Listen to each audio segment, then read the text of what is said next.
السلام علیکم ورحمۃ اللہ وبرکاتہ۔ میری بات سنو، چاہے تم لڑکی ہو چاہے تم لڑکے ہو، پورے غور و فکر سے اور دل سے اور پوری سننا۔ تمہارے دل میں بھی گلے شکوے ہیں نا کہ کوئی نہیں ہے تمہارا؟ کسے بتاؤں اپنے دل کے راز؟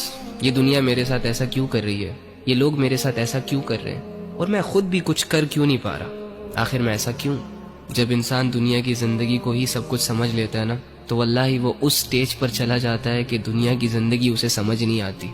اینی ہاؤ، تو ایک کام کر، آج رات جب سب سو جائے نا، تو چھپکے سے اٹھنا، کسی کو کانوں کان خبر نہیں ہونی چاہیے، اور سب سے الگ تھلگ ہو کر جا نماز پکڑ، بچھا اور اس پر کھڑا ہو جا، ہاتھ باندھ، آنکھیں بند کر، امیجن کر کہ تیرا رب تیرے سامنے کھڑا ہے، وہ رب جس کا تو بندہ ہے، اور اسے اپنا سب کچھ مان، اور یہ تصور کر کہ آج میں اپنے رب کو اپنی حالت دکھانے آیا ہوں، آج میں اپنے رب سے اس دنیا کی شکایتیں کرنے آیا ہوں، آج میں اپنے رب سے دل کے راز بیان کرنے آیا ہوں۔ 2 رکعت نفل نماز پڑھ، اور نماز پڑھنے کے بعد جھولی پھیلا دے، ہاتھ اٹھا دے، بچھا دے خود کو، اور دل کی گہرائیوں سے پکار اپنے اس رب کو جو تیرے دل کے حال کو جانتا ہے، جو تب بھی تیرے ساتھ تھا جب دنیا تیرے ساتھ نہیں تھی، جو تب بھی تیرے ساتھ تھا جب دنیا تجھے جانتی نہیں تھی، اور جو آج بھی تیرے ساتھ ہے۔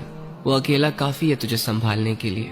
اگر تو گر چکا ہے تو وہی تجھے اٹھا سکتا ہے۔ اس یقین، اس امید، اس تصور کے ساتھ اپنا حال دل اپنے رب کو سنا۔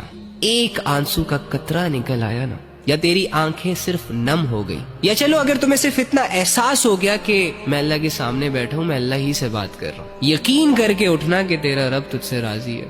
اللہ کے سامنے کھڑے وہی ہوتے ہیں جن کو اللہ کی ضرورت ہوتی ہے۔ تو اللہ کے بندو، آپ کے مسئلے کس نے حل کرنے ہیں؟ عاملوں نے؟ کالے جادو والوں نے؟ کس نے کرنے آپ کے مسئلے حل؟ اللہ نے کرنے ہیں نا۔ تو اللہ کہاں ہے؟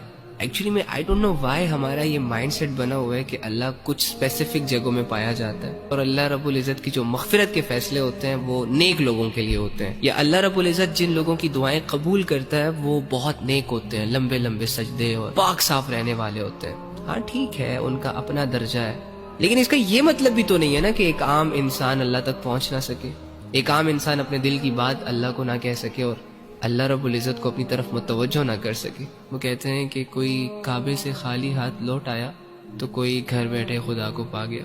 آپ کو نہیں لگتا کہ جو کمزور ہوتے ہیں، جو عام لوگ ہوتے ہیں، جو مظلوم اور فقیر قسم کے لوگ ہوتے ہیں، جو خالی ہاتھ ہوتے ہیں، معاشرے کو زیادہ تر ترس انہی لوگوں پر آتا ہے؟ تو اگر آپ اپنے آپ کو یہ مان بیٹھے ہیں کہ ہم گنہگار ہیں، ہم بدکار ہیں، تو دوسری جانب یہ بھی تو یقین کر سکتے ہیں نا کہ اللہ رب العزت آپ کی طرف زیادہ رجحان کرے گا۔